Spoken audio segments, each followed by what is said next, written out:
And I was just singing the soundtrack in her garden with her. And her mum was like, "You've got a really good voice. You should have singing lessons." And I was like, "What are singing lessons?" And like my little brain couldn't even fathom that people would have lessons to sing. So if, my parents were happy, it was my fault. If my parents were sad, it was my fault, but I wouldn't understand it. They weren't great dynamics for me. A lot of emotionally unavailable people, because I was emotionally unavailable, because I was so disconnected from myself. So you attract what you put out. I was on the pads with the head coach and he was like, "How long have you been boxing for?" And I was like, 20 minutes.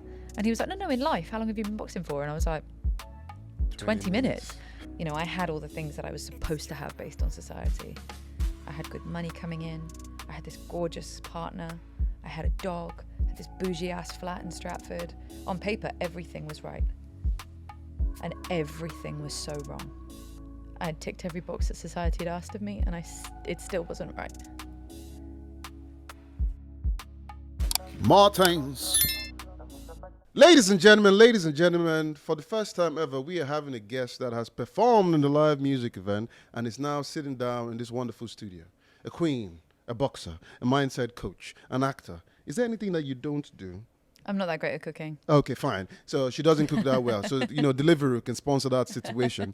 But I'm bringing a lady that has been on big stages, Glastonbury, and every other thing you can think about.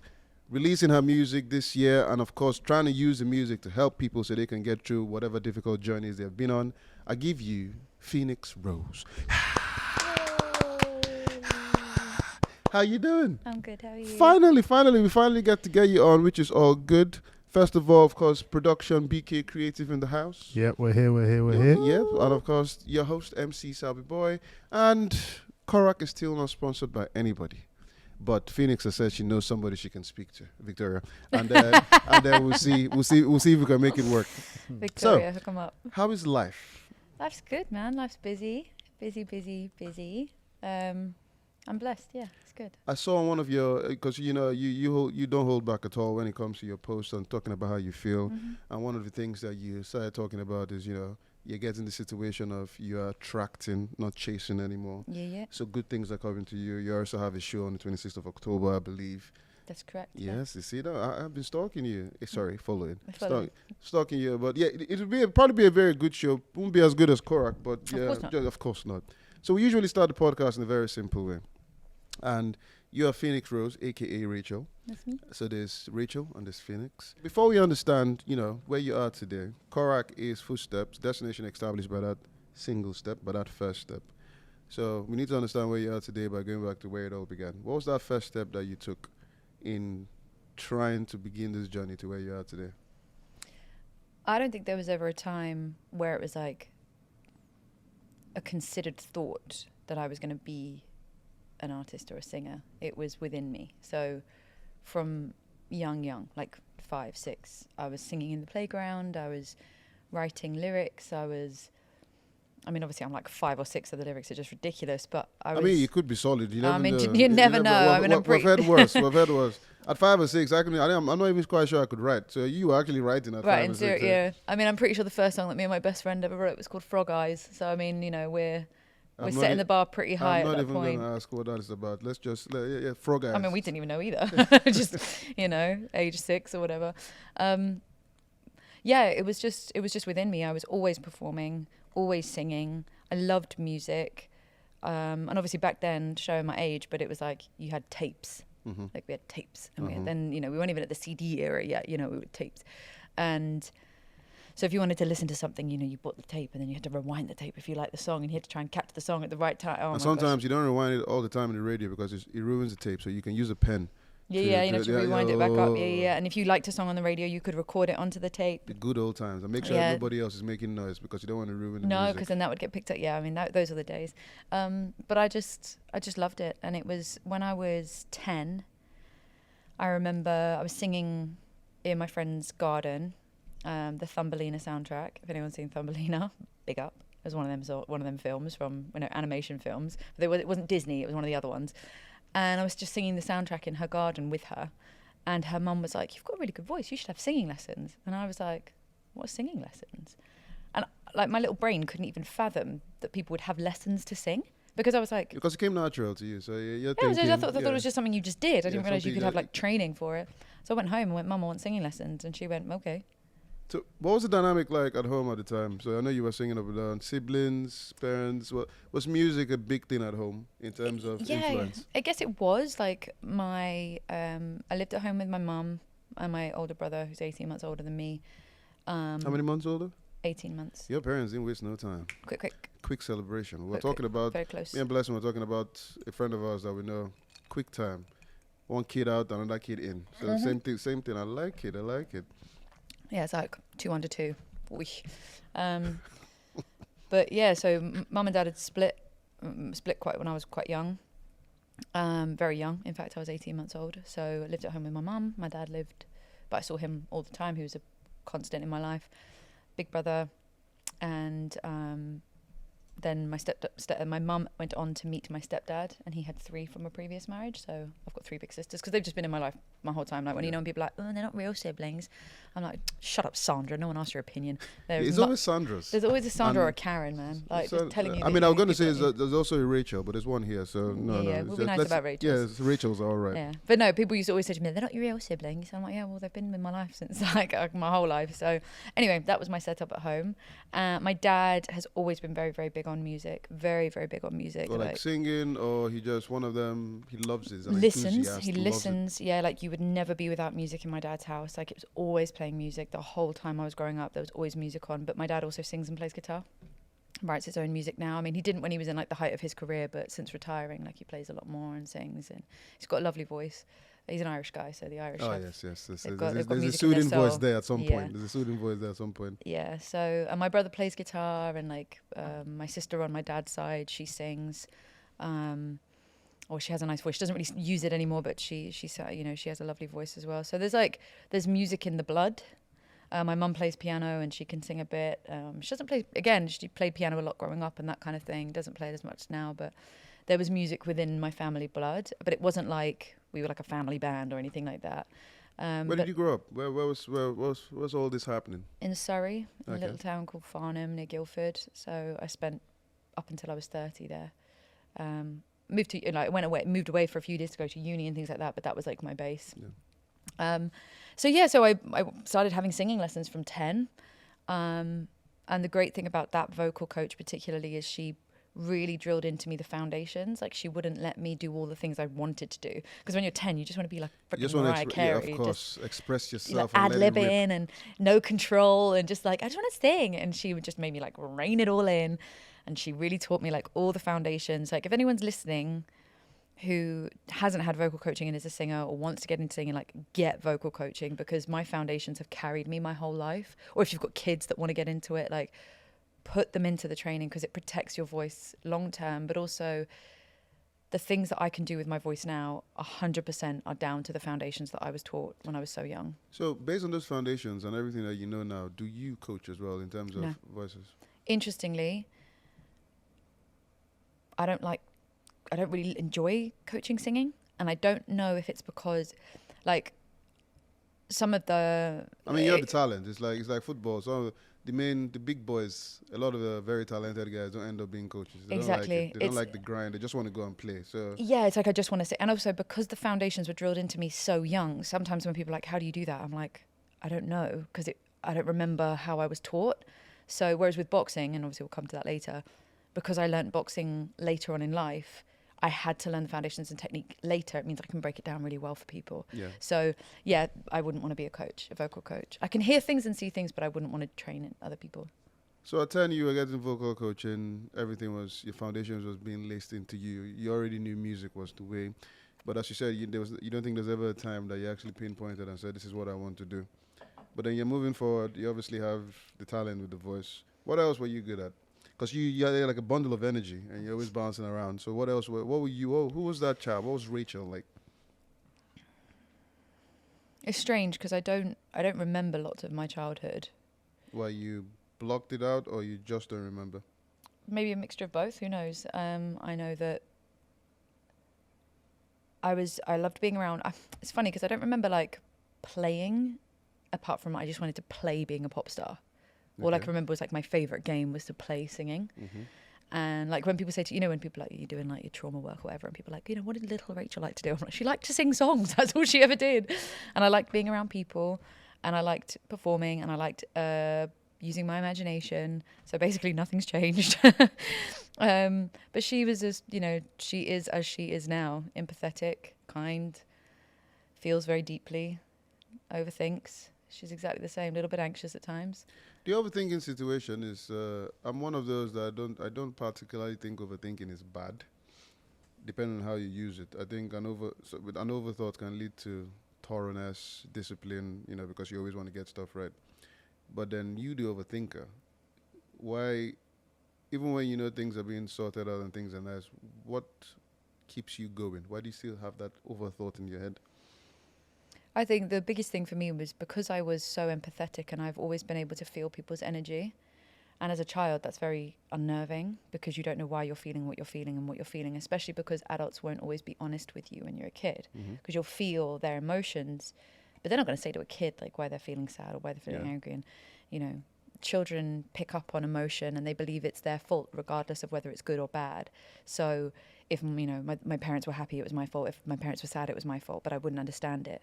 So as I'm forming into a human being, you know, a functioning human being, and I'm constantly picking up all these vibes everywhere, it's like, it was just like sandpaper on my nervous system because I didn't know why I was feeling all these things or picking up on these energies. So I would try and analyze everything all the time. And what it created within me was a very frozen human being, but actually I was a chameleon. I wasn't an authentic being because I was constantly trying to manage my environments based on the things that I was feeling. So do you still have that strong feeling of vibes and... Oh, it's purer now because I believe in it. I don't try and squash it. I allow myself to read the room exactly as it is, people exactly as they are. And I don't need you to prove to me that what I'm feeling is true. Okay. I felt it, so I believe in that in myself, so I will act accordingly based on that. What is there a possibility that you could feel something that's not part, so you could feel an energy from me, maybe because I'm having a bad day or something? That's different, and then you automatically think, this guy is not a friendly guy. How do you differentiate the one-off feeling to the actual energy the human being possesses? Oh my gosh, that's a difficult question. Because a lot of the things I don't know how to explain. I just feel. So a lot of, like, there's things where I don't even have to have met a person and I can feel that they're a good person. So I hope you felt like that when we met. Oh yeah, I won't break you. I won't break you down on this podcast because it's about me, but I can do that if you like. So I think you should break him down. I think we should break him down. Just a little bit. Just a tiny bit. Okay. If it starts getting bad, then we'll okay. Don't worry. I'll just mute his mic. Before I'd like properly... Like after we'd had our Zoom and everything, obviously that's the first time that I pick up on energies. So you're a passionate guy. You're very hardworking. You're very kind. But you're quite anxious. You like things to be done properly. You fear people are going to let you down because you've been let down in the past. You like to be on top of things. You like to control things. But actually when you can see that the pieces are falling into places you like them to, you relax and you're very warm. But you've got to learn how to navigate things shifting around you without letting it overtake your need for control. So you've got to understand that in life things are going to happen and you've got to trust yourself that you will handle whatever that fuckery may be rather than trying to get ahead of it ahead of time. What we're going to do is we're going to have like a special Korak therapy session where Phoenix just sits down and then the guest is like, who's she? Don't worry about it. She's just worry about it. Tell you about yourself. You will find out. I mean, how was the Korak? Oh, I cried. It was a good breakdown. I mean, I think you have like 90% correct. I think about 99%. I think 90. Yeah, I love how you're like 99. No, I was just hearing him. I said yeah. So what did she? What 10% did I get wrong? I'm not an anxious person. I'm not anxious. What would you call it then? What's the word? So remember, anxiety can show up in different ways. So it's not just like a turmoil within you; it's your actions. Okay, well, I don't think I think I'm actually over laid back, which is not... Oof, I would not say that. I would not say that. No. Okay, just so everyone understands, this is not me throwing shade at him at all. He's a great guy. Yep. It's because the lead up to the event, he booked me a year in advance and then was chasing me for promo 6 months in advance, like chasing me for promo. Like, you don't need to promote events 6 months in advance. People aren't going to book into that. It's a new show. People don't know about this us. is what I mean, right? People don't know about us. Like, The those little things was a little bit anxious. I was feeling it from you. So that's why I said anxious, because it was like, my guy was getting ahead of time, like ahead of time, and then worrying about like, then be like, Rachel, could you send me those photos? And I was like, bro, we've still got 6 months. But again, because I could feel that, I was like, I will get them to you. I'm sorry, and like that's why I was really tried to make sure that I messaged to be like, I'm sorry, I haven't been very communicative. Yeah. This is what's been going on in life. I will get everything over to you because I could understand that this was important to you. And it was making you feel a type of way. So whether or not you would call it anxiety or not, I don't mind. We don't have to call it anxiety. It's last child syndrome. I'm always hounding people. You know that child always pulling your trousers. It's not trusting. Not trusting. Oh yeah, 100%. That one I agree. I agree with the. It's difficult for me to trust things I can't control. There we go. 100%. And what does that do? It creates. It creates me anxiety.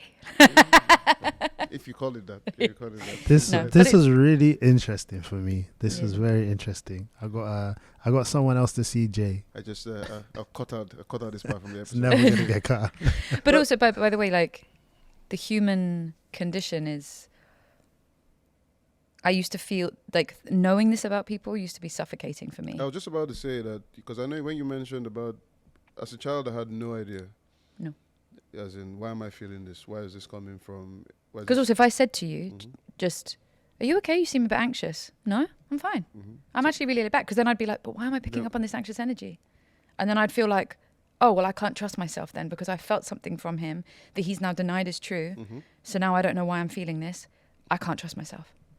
So I used to try and like then disconnect from my inner world. So it actually laced a lot of doubt in your head about yourself as a person. I used to then I spent a lot of my life in disassociation. And if you've never heard of disassociation, it's basically, the way I can describe it is like, if you imagine yourself in your body, like a feeling being, like that can feel, that thinks, that's like a solid entity. It's like I click out of my body. So I'm kind of above it. And it's like my whole system shuts down like a computer. No feeling, numb. So what was the coping mechanism? Obviously, singing was one of the things that you used to express yourself. But then, as you're getting older, how did you get to the point of discovering, okay, this is actually, because I've always said to people, sometimes when things happen to you, it is, you don't know. And then eventually when you do find out, your reaction towards it is a choice. So when did you get to the point of understanding, oh, wow, okay, this is what I've been feeling since I was a kid, and now I can structure my thoughts process towards a particular direction? That started not until I was 30 years old, so that's a long time. So there was a lot of coping strategies that I had that sort of started to creep into my life that I didn't realize were very damaging. So they were things that would help me feel in control, or ways that I could numb myself, or ways that I could distract myself from effectively the pain of being myself, because I believed I was broken. I was a malfunctioned human because I was feeling all these things that nothing was being confirmed was true, or like I was like, there's something so freaking wrong with me because this and this. So I just started to figure out how to navigate life. And again, like I said, being a chameleon was one of them, like just being what people needed me to be, because then at least I wouldn't be rejected for who I am. Did it turn you into a people pleaser? Totally, people pleaser, 100%. And it wasn't until COVID, where I was then effectively, locked in a room with myself, that I started to unpack everything, which was awful. I really encourage everybody to do the work on themselves, as you go, because unpacking it in one go over the course of basically from then until now has just been hard work. But it's been very illuminating, because I've been able to kind of go back over my story and understand how I became who I am, and the habits and toxic traits that I picked up, and how I got into certain situations, or where I might have sabotaged, or whatever, to get to the point where I had to, feel all of that and heal all of that and reach the point where I am now. And I'm still learning all the time. I'm still figuring myself out all the time, that I can trust myself to make the right choices, which means that I cannot control life, but I can trust my reading of the situation. I can trust my feeling of a situation, but also that feelings and readings can change. So like love, you can fall in love with someone, but love can change. People can change. Evolution can change. So it's okay that you fell in love with that person, but it's also okay that you grow apart. And I used to feel like I was always doing something wrong. like I maybe had made a mistake because I hadn't read myself right or read the room right, and all of that kind of stuff. So it's been a real journey, but it's also helped me reconnect with myself on a deeper level to help me write the music on a deeper level, because I didn't even trust my own lyrics. I didn't even trust my own storytelling. So with your music, and after being vocally trained, everything was. How did music writing evolve? You being a teenager, and the foundation had been rooted in you. At the same time, trying to cope with feelings you didn't understand. How was music evolving then for you?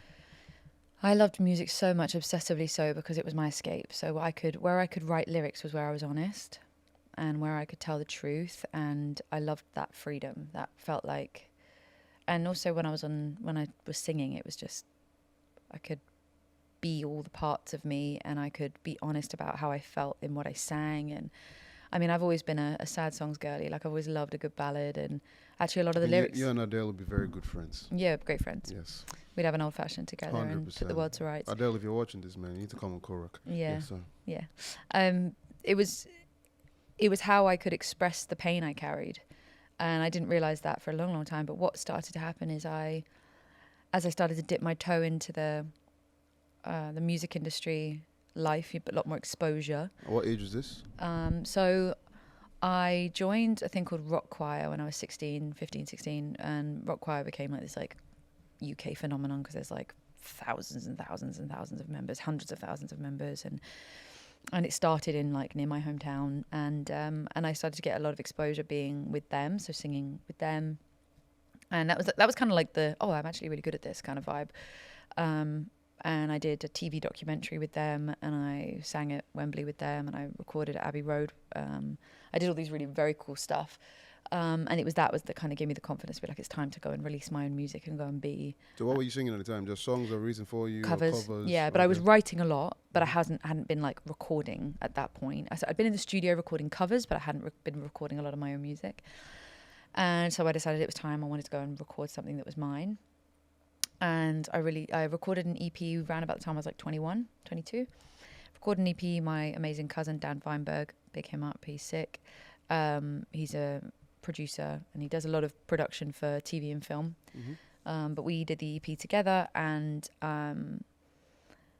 I did a show to kind of launch the EP. And again, this is like pre-Spotify, iTunes. This is like hard copy vibes, the like CD time. time. Hi, would you like to buy my CD? Literally, £5. yeah, little bag of CDs, like home printed, like whatever, and recorded. I did this live show to like launch the thing, and I was like, I don't think it's the right sound. Why did you think that? It was really acoustic. I was listening to a lot of Ed Sheeran around that time, and it was too laid back for me. Okay. I felt like I was trying to tone myself down to fit the sound rather than bring the sound up to fit who I am. Okay. And I recorded it. This show was amazing, and everyone was like dancing in their chairs, and it was like, yeah. And then I walked over to my cousin as soon as the show was over and was like, the sound's wrong. I'm good, thank you. Okay. If you're not watching this on the video, he's just making himself another old fashioned, just FYI. That's what you could hear, the clinking of the ice. Yes. So you what that tells me is that there's, in terms of not perfection, but you kind of discovered. That was like a discovery moment for you. It was. I was like, the sound's wrong. I need bigger. But that's the thing with music. I mean, we did Korak 1. We had an amazing guy called McCoy, and he was performing. And then halfway through the song, he just stopped. And like, sorry guys, I'm going to start again. And I'm looking at him like, what happened? So I'm like, what happened? And he's like, I didn't get it right. Nobody had a clue what this guy was talking about. He was like, I didn't get it right. I'll get it right. Sorry, I'll get it right the next time. And then he sang the song again. So after I was like, what happened? He said, he explained something that I have no idea what he was explaining. I was just like, okay. So that's like similar situation. You're thinking everybody's loving it. Oh, she's amazing. But for me, you're not happy. It wasn't right. It didn't feel right. And I was like, I got to start again. So I went back in the studio. And did everything again? No, I wrote brand new music. I wrote an album.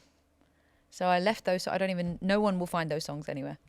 You won't Obviously, because they're not streaming and it wasn't back in the day. It's hidden somewhere. So if you've got the CD, Cherish keep it. hold of that. So you can Vintage. maybe sell that for something one day. And it's so Vintage. I heard one of the songs came up on my shuffle the other day, and I just sound like a baby. It's so funny. And I remember thinking like, this is going to be the song that makes me a superstar. And I listen to it now, I'm like, oh, oh, hun. What exactly? So apart from what exactly was wrong with the sound? If you could describe it now, what would you say was wrong with the sound? Like, I've got a big voice. Mm-hmm. I need a big sound with a big voice. Okay. And it felt like I was holding back my voice to fit the sound. I felt like I was holding back how I felt on stage to fit the sound. It felt like I was trying to sit down, and actually all I wanted to do was stand up.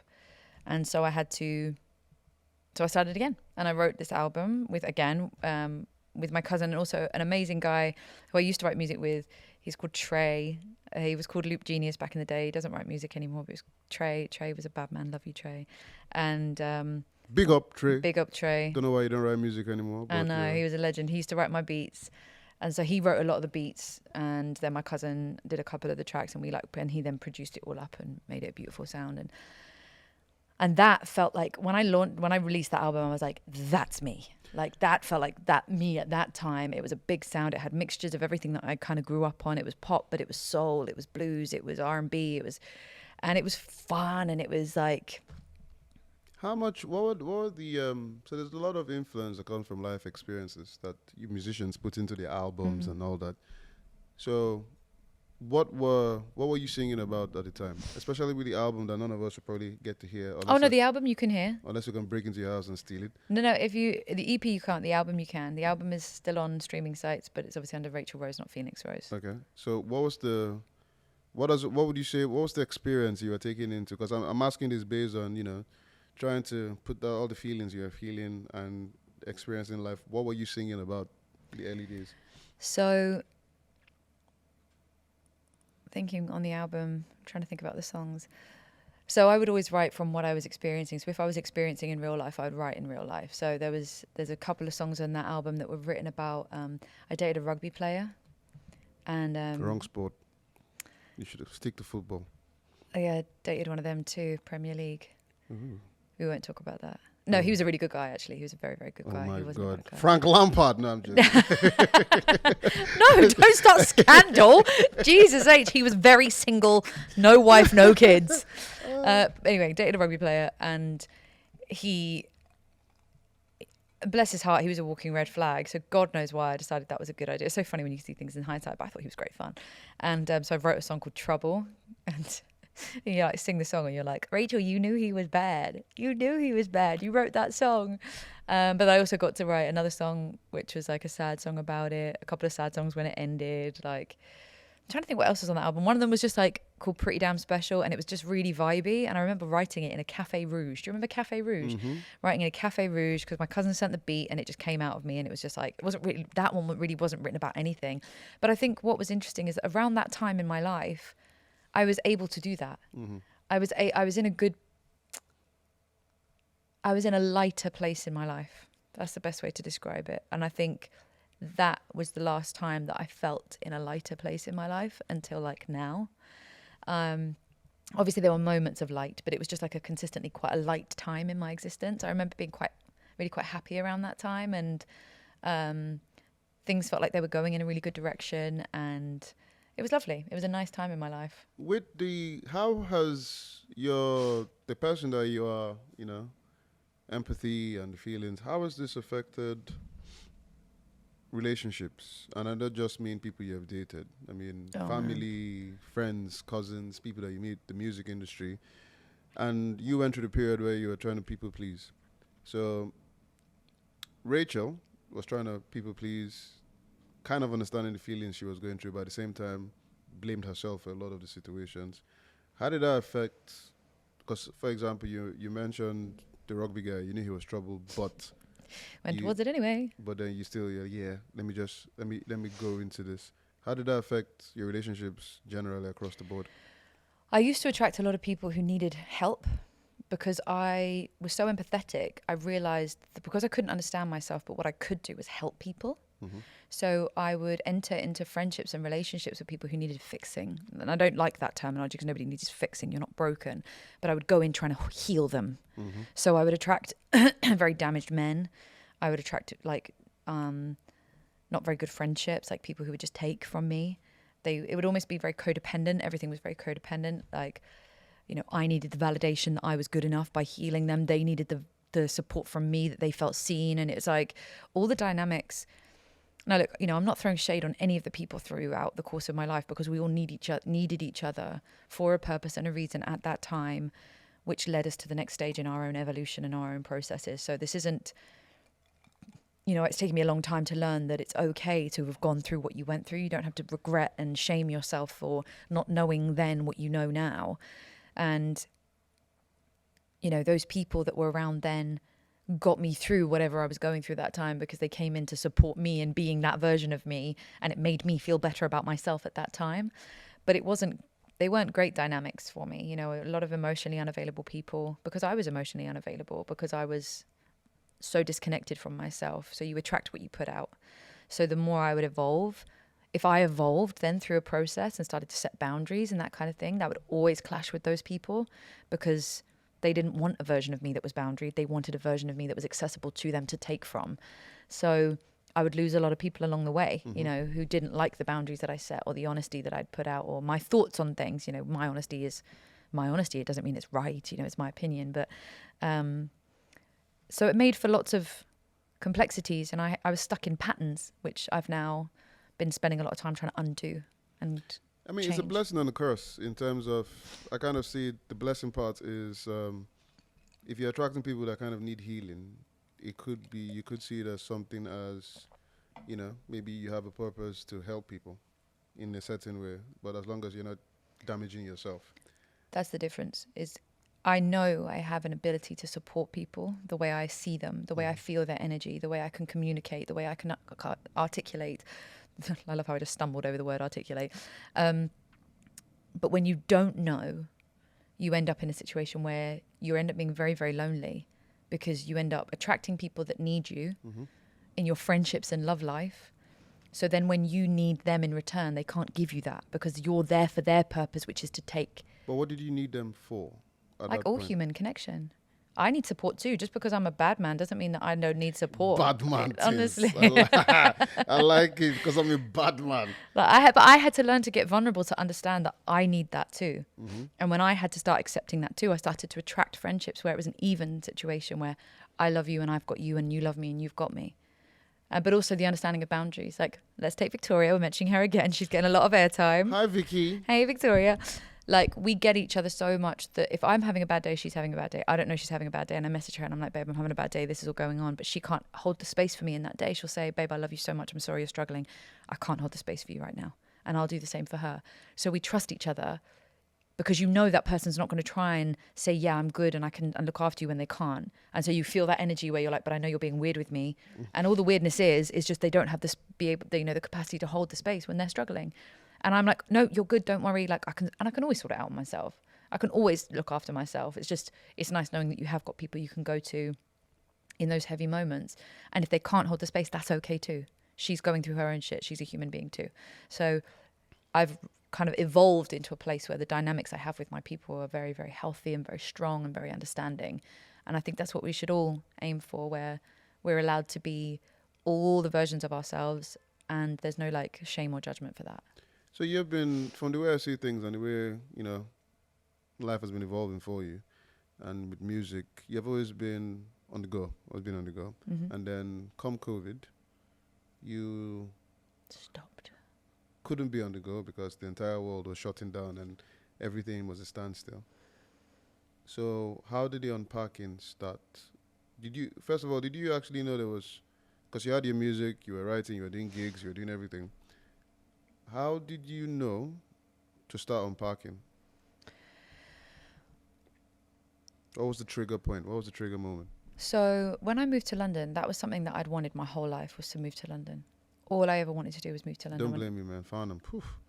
Farnham's really pretty and cute, but it was like, all I wanted was, I was like, I'm going to move to London and all my dreams are going to come true. I'm going to move to London, all my dreams are going to come true. Moved into this flat, and over the course of the next, like, let's say 6 months, no, it was less than that. What year did you move to London?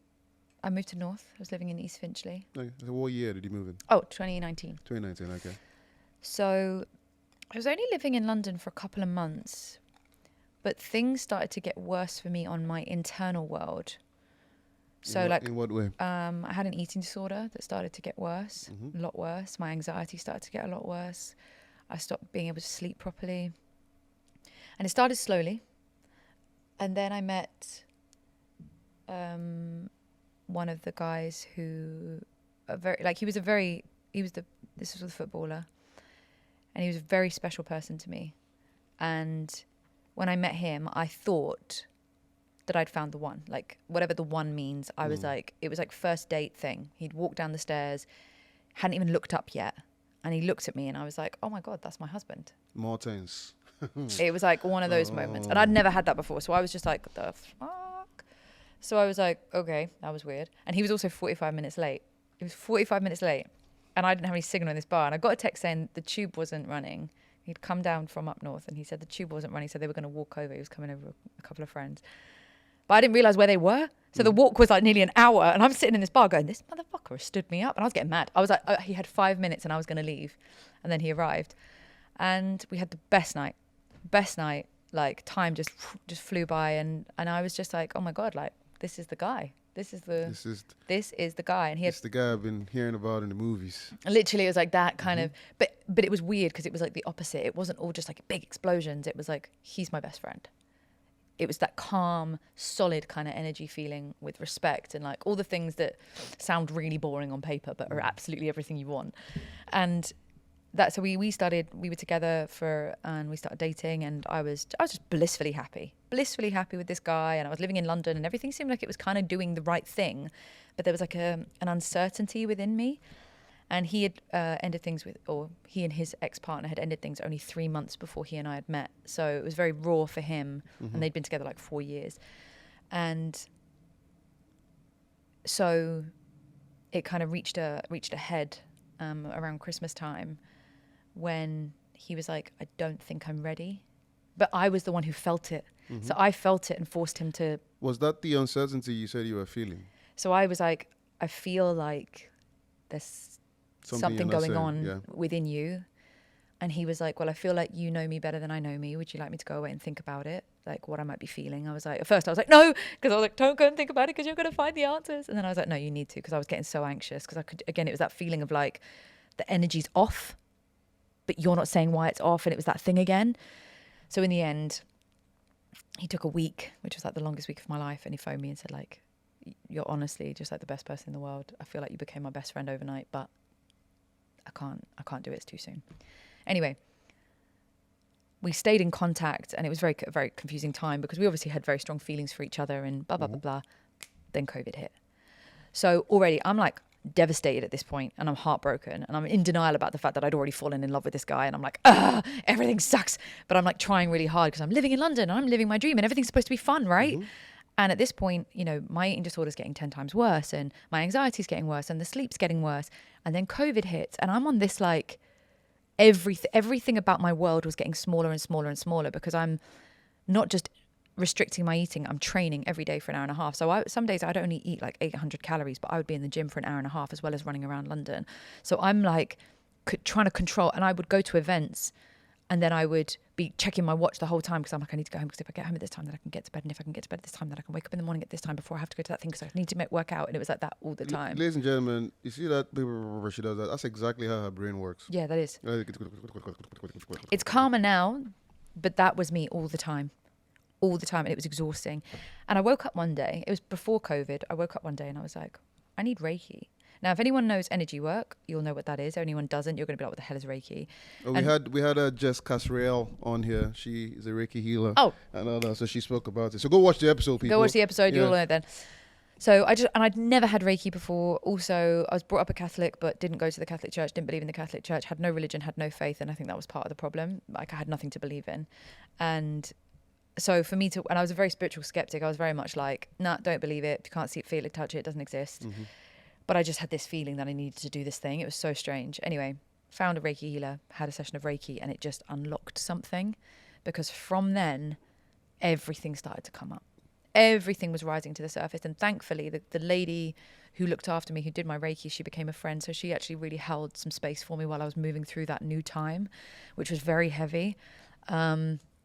especially when you're just kind of like, I don't know who I am anymore. Like all these new things are coming up and all these feelings are coming up, and it's just like you feel like you're imploding.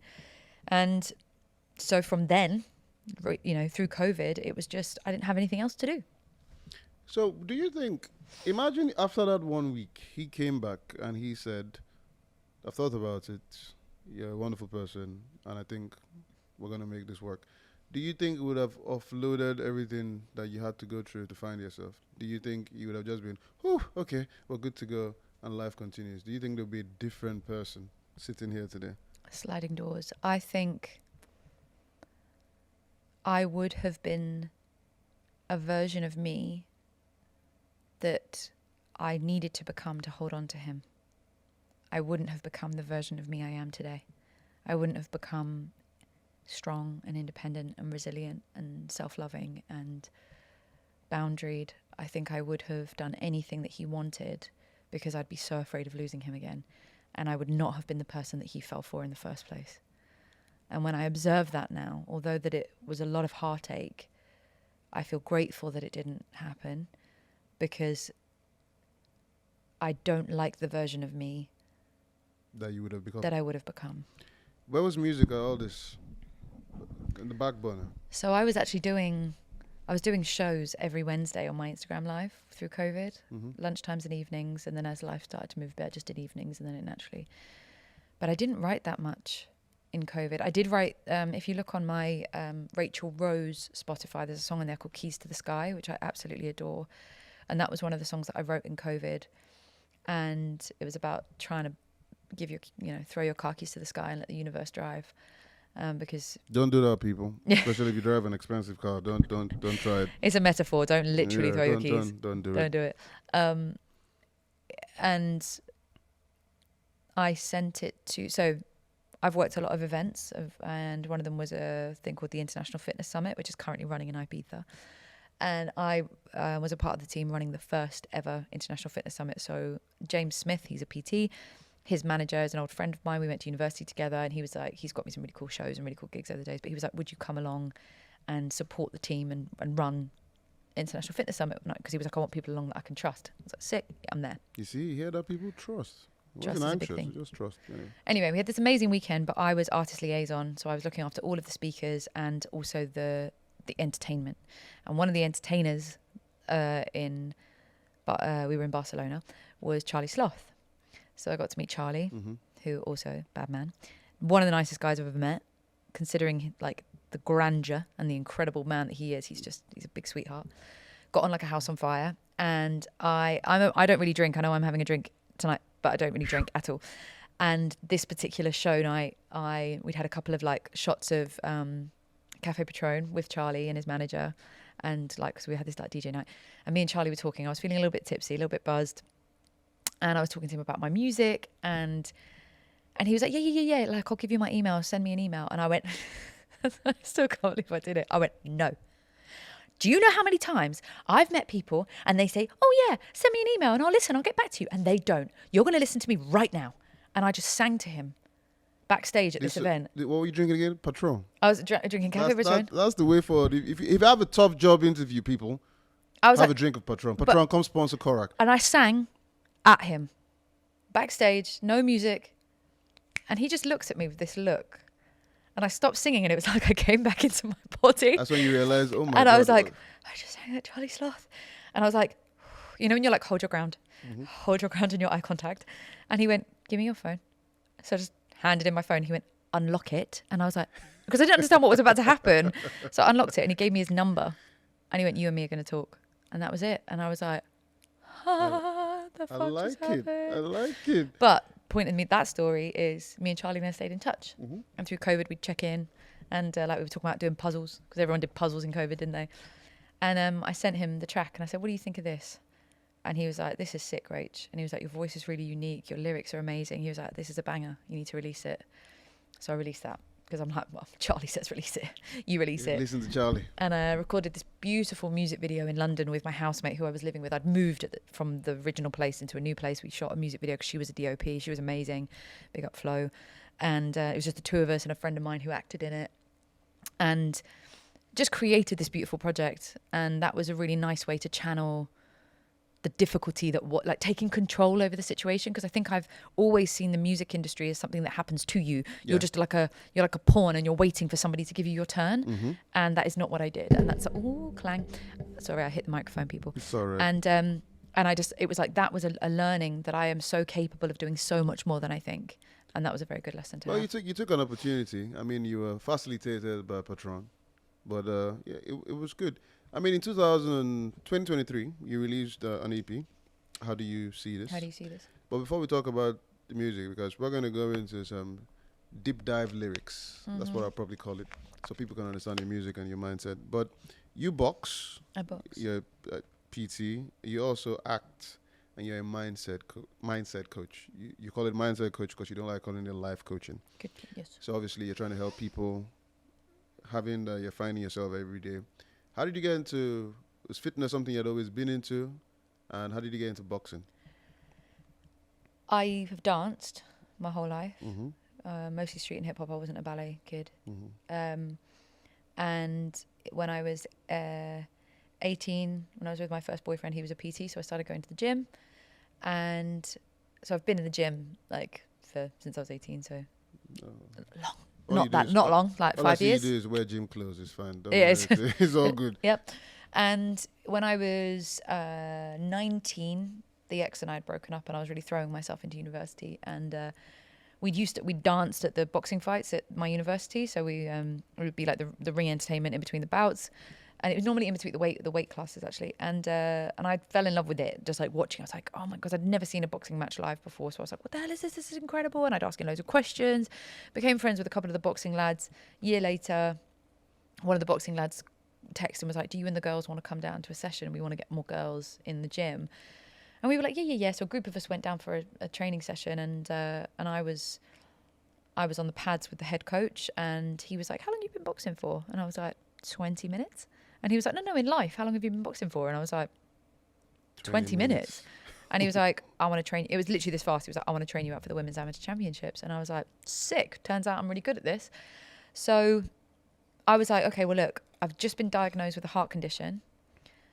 Let me find out from my specialist. He never says no to anything, because he doesn't, apart from drinking vodka and Red Bull. He was like, don't do that. He was like, I was like, let me go talk to him. And yeah, 100, let's do it. And I went into hospital to see him, and he was like, absolutely not. No way. No way. No way are you fighting. He was like, it's far too dangerous, and they wouldn't sign you off to fight anyway. So I was like, wait, what? So I've been given this thing that I'm really good at. Mm-hmm. Like, it's innate in my body. It just happens, but I'm not allowed to do it. So I was like, that's weird. Anyway, I carried on the training, and then I boxed on and off for like 15 years. Just anytime I could. And there was like a play-by-play every time I met a new boxing coach. It was like, how long have you been boxing for? I want to train you up to fight. And no one would sign me off. England Boxing wouldn't sign me off. ABA wouldn't sign me off. The doctors wouldn't sign me off. Like, my specialist told me I'd never fight. So it was like, I had this feeling that I was supposed to fight at least once. And it was bigger than me. It was like, I could see it in my head. I could even see the black and white photos in my head, black and white specifically. And I was like, I'm meant to do this. But I kept hitting these brick walls of people being like, you're never going to do this. So I just let it go in the end. I was like, right, okay, fine. Acceptance, by the way, people. Acceptance is key for everything. Ooh, that's my saying. Yep, acceptance is key for everything. So after COVID, I found a new coach by accident. I was like, I want to go back to boxing, but the gyms weren't quite open yet. So I was like, I'll look for a coach that I can go into the parks. You know, you're able to train in parks for a while. Next day, I was walking through the park by my house in Kennington, and there was a guy doing pad work in the park, and I was like, cheers, universe, that was fast. So started training with him, and straight off the bat, I was like, I'm never going to be able to fight. Don't ask me to. I just want to be technically brilliant. So because every time I went to a new boxing gym, they wanted to train me up to fight, I kept jumping over some of the foundations because I had a natural ability. But that can create a lot of anxiety if you don't feel like you're solid in what you're doing. So I was like, take me back to the beginning, and I want to go foundations up. I want all the footwork, all the defense, all the movement. I want to be like just technically beautiful. I don't have to be able to ever fight because clearly I'm not allowed to, blah, blah, blah. Anyway, worked with him for year and a half.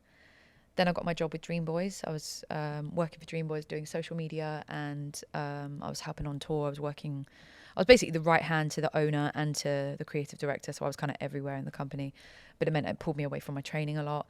Was with them for a year, left the company when the time was ready to leave. And I was like, I need something. Because at this point in my life, everything's falling apart. Like everything was going downhill, and difficulties in my relationship, left my job at Dream Boys. I'm lost. I'm purposeless. I'm in a bad way. I needed something to get my teeth into. And I was like, fuck it, I'm fighting. I was like, I'm going to go white collar, because white collar doesn't give a shit. So all you got to do is sign a waiver that says, if I die, it's on me. And I'm doing it. I'm getting in the ring. I'm doing it. I don't care. And that's what I did. I went into camp and did my 8 weeks, fought. It was one of the best days of my life. I lost the fight to a very worthy opponent. Didn't care. All I cared about there was that I did it. Got my black and white photos exactly as I envisioned them in my head. And it was after that I went back to like what I left pre-camp, and I was like, I can't be without boxing. It makes me feel sane in the worst of times. And because I'd felt so good, I was like, if I can feel that good when my life is that bad, this is what I'm supposed to have in my life. So I decided then that I wanted to become a boxing coach, and that's what I did. So you're a boxing coach. Obviously, people should listen to her music. She's amazing. And you're also a mindset coach. Correct. So trying to help people to figure out themselves so they can be the best version of themselves. How did you fall into that one? Well, so the superpower that we have discussed from when I was a kid, which I didn't see as a superpower, I saw it as torture, of being able to read people, means that I have a very niche affinity to be able to read fighters very well. Okay. But I also, so I can read their energy, I can read how they feel, I can, as I just broke you down, I can break down fighters, I can break down people very well, so I can understand them very quickly. So that started to manifest really fast in my coaching, because I was like, I can see when fighters aren't in their body. I can see when they're clicking out. I can see when they're distracted. I can see when they're not focused. And I realized that everything in martial arts, and everything I experienced in martial arts, well, everything I experienced through my own fight and the day, and how I had to manage my mind and all that kind of stuff, I realized that everything in boxing can be conducive to everyday life, and everyday life can really work with boxing, and they work hand in hand. So the reason I don't call myself a life coach is because, there's a lot of like things that you can use in life coach, which is pretty traditional, whereas I use martial arts and boxing and fighting to help people to understand, it's basic foundations of discipline versus motivation, for example. People think that they need motivation to do stuff. You don't. You're going to be motivated like 1 out of 10 times. Yep, you need discipline. You need discipline. And discipline is an act of self-love. If you're not disciplined, why are you not disciplined? Normally because you have something in front of the discipline, which is a support system and a comfort blanket to pain you're carrying. So how do you get in that? How do you get under that? How do you then start facing that? And I think because I call myself a mindset coach rather than a life coach, my way of doing things might be slightly more unorthodox to what people want, or not want, that's the wrong word, but what people might expect from a life coach, because I'm going to call it out as I see it. So you might have to face some uncomfortable truths, but in the uncomfortable truth is the answer, and in the answer is freedom. Because if you walk into the ring with that uncomfortable truth untapped, you can guarantee through camp or in the ring, it's going to come and find you. As you're building up to getting in the ring, it's going to come and find you. Those nerves, that anxiety, that anticipation, I'm not good enough, no one loves me, no one's here, no one cares about me. That's all going to come up in camp. That's also going to come up in life. That's going to come up at that big job interview. That's going to come up in that relationship. So how are you dealing with that? How are you taking care of yourself? Now, obviously, I'm not a therapist. If there's deeper things there, I would always encourage. You're not? You're legally sure? carrying, like, no, I don't have a psychology degree. Sure? Okay, cool. But so if there are things there that are heavier than I can carry, I would always encourage people go and get if they want to see an actual therapist. But I feel like there's a lot of work that can be done by just understanding yourself. Are you seeing a therapist? Yes, actually recently I've started seeing one. I haven't been seeing one for a while, but I've done a lot of work over the last year and a half since my last breakup, which was extremely difficult, and moving to Devon, extremely difficult. And I've done a lot of work on myself alone, in my own time by myself. And I just reached a point recently where I was like, I think I just need a little bit of help navigating through the aftermath of the trauma, because a lot of the time when you reach a place of safety within your body, a lot of the pain can find its way to the surface. And even though you might have already known it or discovered it, you might not have felt it yet, because we can disassociate by talking about things and not feeling them. And I'm very good at intellectualizing my feelings without feeling them. So going into seeing a therapist has been quite useful, because she'll just ask the right questions for me to be poked at a little bit, feel it, cry about it, and then I can put it down. So you have your EP released in 2023. How do you see this? Yep. And one of the things that call it the Korak deep dive. This is the first time we're doing this, so bear with me. So this whole podcast has been a deep dive. Deep dive. Deep Korak dive. deep dive. So one of the things, trying to understand your story and listening to your music, just so people know, this is not fun. I like See, the thing with trying to get you on the show and listen to your music, that whole period of promos and stuff, my good God, I rinse, repeat these albums all the time. So when you see your Spotify streaming go up, it's me. Thanks, bro. Yeah, thank Keep you. doing that. Anyway, thank you. No problem. So your EP, yeah, of course, how do you see this? Yeah. And you talk about, you have I Pray, Home, how do you see this?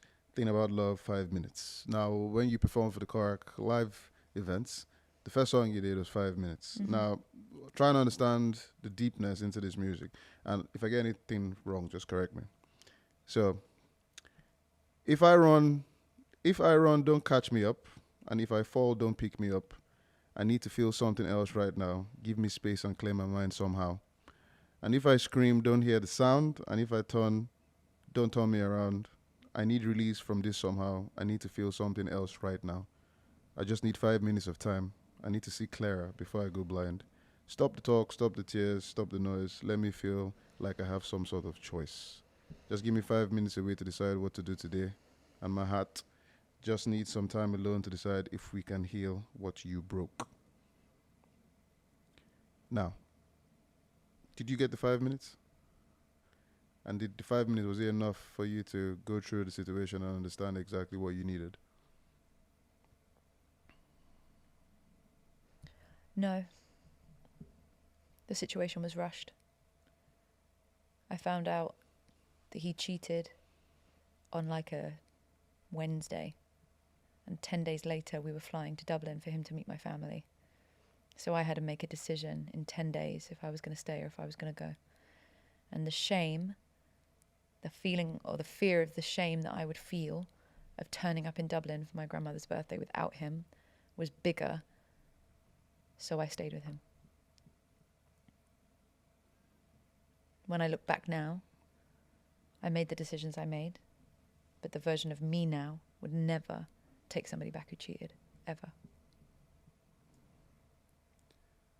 One of the songs you also performed at the live event, Mirror, which, funny enough, when I had a hierarchy of the songs, your song that I liked, Mirror was, it was there, but as you know, which we'll talk about, Unknown Alone, I kill that song, man. God have mercy. I think that song needs help from me. If it sees me, it'll just start running away. I kill that song. But Mirror, when you perform, one of the good things about performing live, when you perform Mirror, I was like, whoa, this is actually a very strong song. And once again, if I get the lyrics wrong, just let me know. But I said, I don't want to face it, but it's time to own my place here with you. I don't want to see it, but it's my fault. What I'm feeling is true. I don't want to look up and see my reflection, but it's time to face you. Was that you owning and taking accountability for some part you played in the relationship going the way it went? Yeah. Just for confirmation, they're two separate relationships. Okay. So 5 minutes I wrote but didn't release for 5 years because of the shame I felt for being cheated on. So there was a lot of shame involved in my life, and I understand that now. It's understandable. I think shame comes from a mindset when we think things should be in a particular way, and then something happens to you that takes us away from the way things should be. So admitting it is like, oof. And for me, I understand myself so well that I understand that being cheated on is a reflection that I wasn't good enough to begin with. So in telling people that I was cheating on, they will agree with me. That's where the shame comes from. Not anymore. I've done the work, but that's why I was so ashamed, because I was afraid I would sing that song and people would be like, well, yeah, obviously you got cheated on. Look at you. It was that I was afraid of. Mirror, different relationship, but it was it was that moment where it was like, not only being accountable for my own behaviors or my own trauma responses in the relationship or whatever, but also the things I was avoiding, the truths I was avoiding. And it was, that was a particularly heavy time, very, very hard to face, because that's when you have to decide if you're going to leave or not. That's tough. Then we come to my number one plead in terms of killing your album, Unknown Alone. And it's the first few words that just gives you 30 years cold as ice. drown my tears, drink it twice. See that line? Let's just say, when I heard it, felt like, You know, like when you're in shows and people are like, rewind, DJ, rewind. That's the moment I came up. I'm like, whoa. So 30 years cold as ice, drown my tears, drink it twice. But then the chorus goes, but it's now that I see so much of you took over me. Is it better the devil I know at home, go for a life unknown, alone? Is this a realization of, I'd rather go somewhere that I don't know what's happening than to stay in a situation that's terrible? Yeah. I realized I had become frozen. I'd become stuck. I'd become kind of, molded into submission, and the boundaries that I was putting in place were being really bulldozed against. And it's so funny, like, it's hard being lonely. It's 10 times harder being lonely with someone that you love, and being so lost in that dynamic and not understanding how you got there and how you can get back out, and if you're ever going to get back out, especially if it's somebody you've decided you're going to commit a life to. You make that plan for a future. Mm-hmm. And that's where I had to kind of go, well, this is awful. Where I am is awful, and it's not getting better, it's getting worse. So I'm looking down the barrel of complete nothingness and unknown and a future I can't understand. Or I'm looking down a future that I can see is pretty crap, but at least I can predict it. Which one is better? And it's deciding, do you leave into the unknown, or do you stay where it's bad? Was this where Rachel turned into Phoenix? I'd already decided to be Phoenix a bit before this, but I was very grateful for Phoenix around this time, because as I was releasing these songs, I was performing them, and I'd barely stepped out the door into the world after the breakup and what I was feeling, and then I had to sing them in public, and I was so grateful that I could put this Phoenix jacket on and have support for myself and be like, Rachel is broken right now, but Phoenix has strength, so I'll pull that on and put that around me, so at least I can try and disconnect from the lyrics I'm about to sing. 30 years cold as ice, though. Drown my tears, drink it twice. I like that line, man. I'm gonna try and remix it so I don't have to pay you copyright. Yeah, you stop that. I'll try to remix it. But 30 years, is this you realizing that at age 30 you realize this is when the Unpacking started? And then your latest release, Come Alive, another song that is, when it comes to deepness and things, one of my best lines in that song is you having to die to come alive. What in you died? Everything that I thought I had to be. All the versions of me that I thought I had to be loved, to be seen, to be valued, to be enough. All the things I thought I needed or wanted. I had all the things that I was supposed to have based on society. I had good money coming in.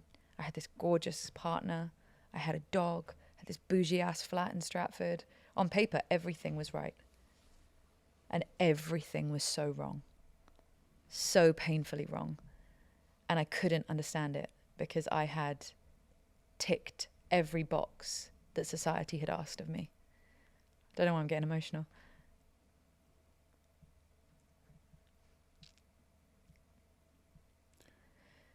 I had ticked every box that society had asked of me, and it still wasn't right. And I had to, after being someone who never felt like she fit in and felt like there was something so fundamentally wrong, I thought that if I found all those things, I would feel like I was a correct human being. And I would fit in the world. And I had them, and it was 10 times worse. So I had to burn it all. Need to get you some tissue. It's fine. 1 second. Need to get you some tissue. Didn't expect to cry. That was the hardest part of all of it, I think, is letting go of the things that I had worked for to get to make me feel like a complete human being, to learn that none of them fixed the problem. Because it was all an internal job. It was learning how to love myself for who I am, and nothing external could have made that feel better. But that revelation was devastating, Because when you're looking down the barrel of like, what am I doing next? It's like, is this ever going to get better? Am I ever going to feel okay in this world? And that's what Come Alive was all about, because it was just about burning all those revelations to the ground and realizing that you can be very, very happy, peaceful, content, enjoying your life based on nobody else. Obviously having connection and all that kind of stuff, but just being you and being happy being you. And that's the thing that we have to work on, not any of the other societal tick boxes. Well, as you find yourself and, you know, you define yourself and you're getting better and you're becoming a better version of yourself, I only hope that you're going to keep giving us quality songs, man. Of course. They're still right. I'm writing at the moment. That's good. However, yeah, so with Korak, you performed in Korak. You left early.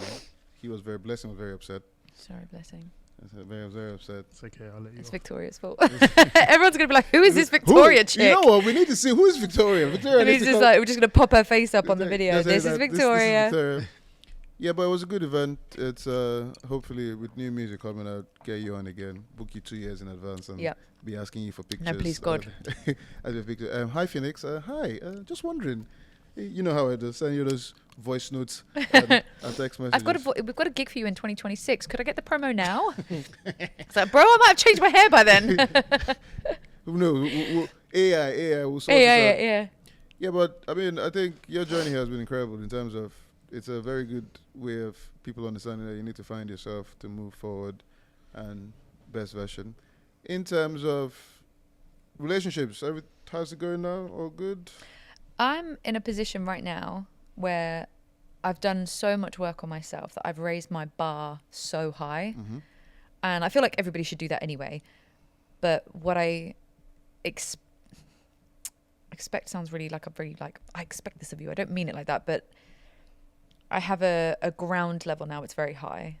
And I kind of, because of the way that I attack life and the way that I love and what I give and what I offer, I expect that in return. Yeah. So I will not settle for anything other than. Less. Oh. So I'm not dating.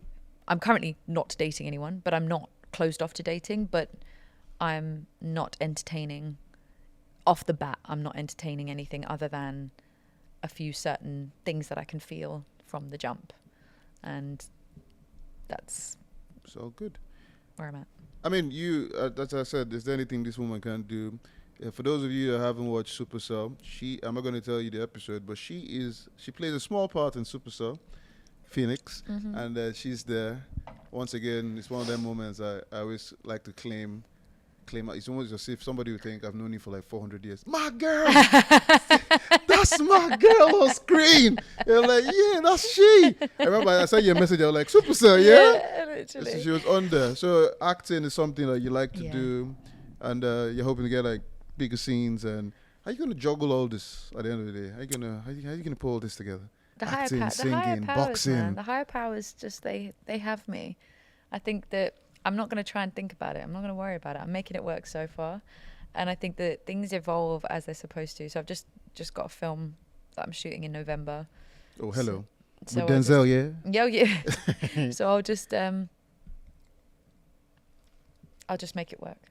And I think that life will take me on the direction. So for example, it will just start getting busier in a particular direction. So for the last year and a half, my life has pretty much primarily been boxing because I've been building this from the ground up. I had nothing when I arrived in Devon because I moved to Devon after my breakup, and I had nothing. No money, no friends, no job, didn't even know the area. It's just my mum had moved there a couple of years previous.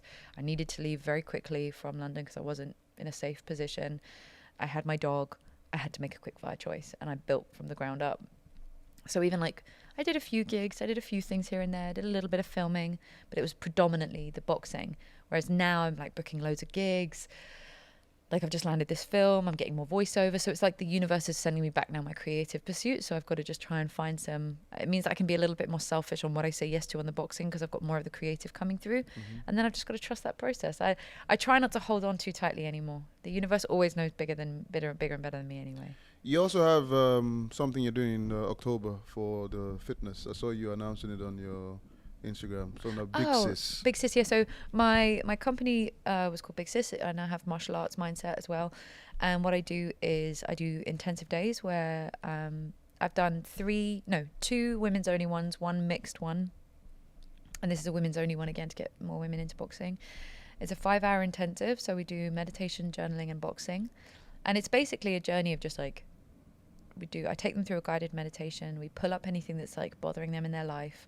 They don't have to talk about it if they don't want to, but they journal it out, get it out of their body, and then we go and punch the stuff to get it out of the system. And this is like all of the work that I do coming together in like a physical day. So I believe that everybody should utilize boxing to help release their emotional stresses and strains of life, because it's just such an amazing physical release. And this is my way of kind of making that happen and trying to pull more women into the sport as well, so they can do it like oh my God, I feel so better. I've just got out the stress of my life out on this punch bag or whatever. And I did a really cool one with a mixed group. I cater it to making sure it's not too one way or the other for when the guys are in the room as well. But that was amazing because I pushed them so hard for hours and hours and hours. And just at the point they thought they were breaking, I took them through a guided meditation to reset their mind. And you should have seen them. They were all flagging, all falling apart, had nothing in the tank. I took them through this meditation and they were just on fire. It was just, and all of them realized that their mind was so much more powerful than their body in that moment. It was just incredible. It was so cool. Well, when is the date for the next one? So the next one is October the 6th in Devon, and I'm hoping to come and do some up London way soon. Oh, good. Well, the part everybody's been waiting for, well, just him. But this is where BK himself asks you a waits for question. this part. Everybody waits to hear my silky voice, man. Yeah. I think I really enjoyed just listening to everything that you said. She nearly made me cry as well. The tissues, though. Yeah. What tissues do you need? But I think my question is, with everything that you work on, with everything that you do, is there ever going to be a point in life where you feel content in what you've done? And you can just kind of sit back and just say, I'm good. Because you do so much and you do so much amazing work, and you do like, obviously, the music and helping people and fighting and da-da-da and da-da-da. But is there ever going to be a point where you can just sit down maybe one afternoon and just say, do you know what? I don't need to do anything right now. Like, I'm just happy. I'm content. This is me. I'm good. Do you feel like you're ever going to get to that point? Or do you feel like it's just going to be you just constantly working and grinding? And it's not that that's a bad thing, but do you ever think that that could be something in your life? It's a good question. It's something I pray for and I work on. Like even this morning on the train on the way up, I did a meditation about being in alignment and realizing that a lot of discomfort can come from me being me because I'm just not happy with the fact that I'm not where I want to be, which creates unease within my own existence just from being not where I want to be, or having not achieved the amount of money I want to achieve yet, or reaching the heights that I want to achieve, and blah, blah, blah, blah. And I think being in Devon has been quite a blessing because I connect to nature very well, and just like getting up at 8 o'clock in the morning and going and getting in the sea and swimming in the sea in the cold water forces me into a present moment. And that's been useful, but it's definitely a conscious choice that I have to pull back on the reins to allow myself to be proud of where I am today, and not only be proud of myself when I reach certain things, because like I said, I hit the societal ticks, right? I'll be happy when, I'll be happy when, I'll be happy when, and I got all of them and I wasn't happy. So it's a conscious choice to be grateful and content and at peace with where I am. I don't always land on it. I do find some days hard, but it's definitely something I'm working on, because I don't want to reach being 60 and having done all these amazing things and still not feeling happy about it and being like, oh shit, like my best days are behind me and I rushed through them. So I hope, I pray, I work. or I don't work. I just try and be. Or you win the lottery and just chill, and then we can have more old fashions. You don't have to do drinking. I'll drink for both of us. Yeah, it's fine. I'll just head out to Bali again. Just get Oh, on yeah, a that's true, beach. man. Yeah, go somewhere. You can take me. Yeah, go I'm somewhere blessed. hot and just chill. Yeah. It is all good. Well, that was amazing, Phoenix. Thank you very much for coming to the Korak show. Your Thank you for story, having me. opening up and telling us all the good stuff. Your music, as always, amazing. You can find you anywhere, Phoenix Rose Music. And people can get to listen to your voice, hear your story, follow you on Instagram. You don't hold back in terms of saying your mind and, going through all that you go through. So thank you. Thank you. It's been amazing. Thank you for on. having me. Anytime. Well, ladies and gentlemen, there you go. Please watch, subscribe, all that good stuff. It's free.